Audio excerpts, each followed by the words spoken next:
কামিল মাদ্রাসা এক সময় যার দক্ষ নেতৃত্বে এই মাদ্রাসা অত্র অঞ্চলে ইসলামের আলো কোরআনের আলো বিতরণের কেন্দ্রে পরিণত হয়েছিল। জনাব মাওলানা ফয়জুল্লাহ সাহেব সাবেক অধ্যক্ষ ঘোষণার ইসলামিয়া কামিল মাদ্রাসা। বর্তমান আল্লাহ রাব্বুল আলামিন আরেকজন মাওলানা ফয়জুল্লাহর হাতে আমাদের এই ঐতিহ্যবাহী মাদ্রাসার দায়িত্ব তুলে দিয়েছেন।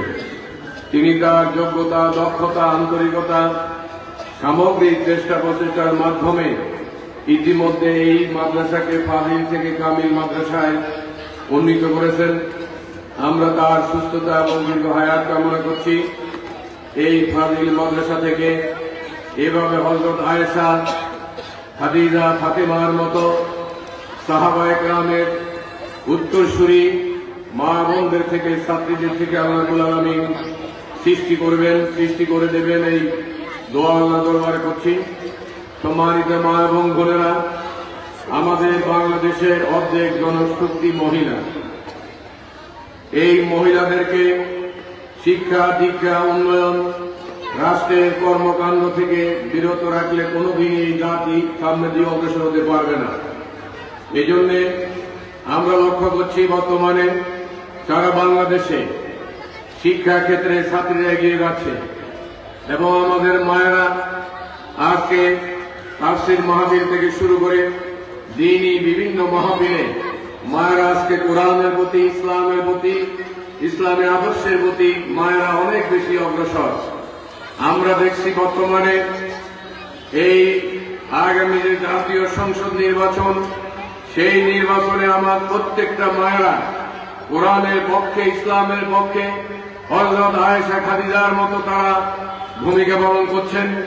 আল্লাহ রাব্বুল আলামিন মায়েদেরকেও অধিকার দিয়েছেন। রাসূল সাল্লাল্লাহু আলাইহি ওয়াসাল্লামের কাছে জিজ্ঞাসা করা হয়েছিল মর্যাদা দিব কাকে? রাসূল বলেছিলেন মাকে। দ্বিতীয়বার বলা হয়েছিল এরপরে কাকে? তখনও তিনি বলেছেন মর্যাদা দিব মাকে।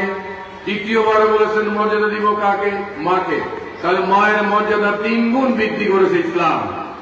ইসলাম প্রতিষ্ঠিত হওয়ার আগে রাসূল করিম সাল্লাল্লাহু আলাইহি ওয়াসাল্লাম যেই সমাজে 40 বছর তিনি কোরআন নাযিলের আগে যে আইয়ামে জাহেলিয়াত ছিলেন, সেই সমাজে আমাদের নারীদের, মায়েদের কোনো অধিকার ছিল না।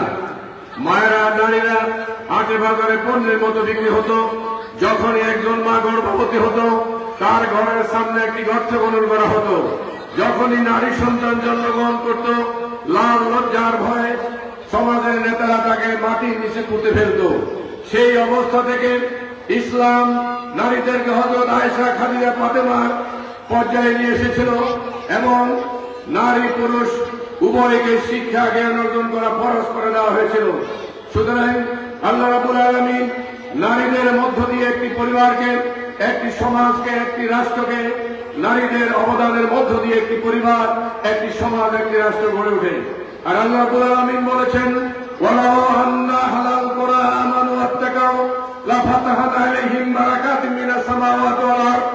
কোন জনপদের লোক যদি ঈমান গ্রহণ করে, জীবনের সকল ক্ষেত্রে আল্লাহকে ভয় করে চলে, ওই জাতির সমৃদ্ধি, মুক্তি, নিরাপত্তার জন্য আল্লাহ রাব্বুল আলামিন মাটির নিচ থেকে সমস্ত সম্পদ আল্লাহ রাব্বুল আলামিন বের করে দেন এবং আকাশ থেকে অনবরত রহমত বর্ষণ করেন।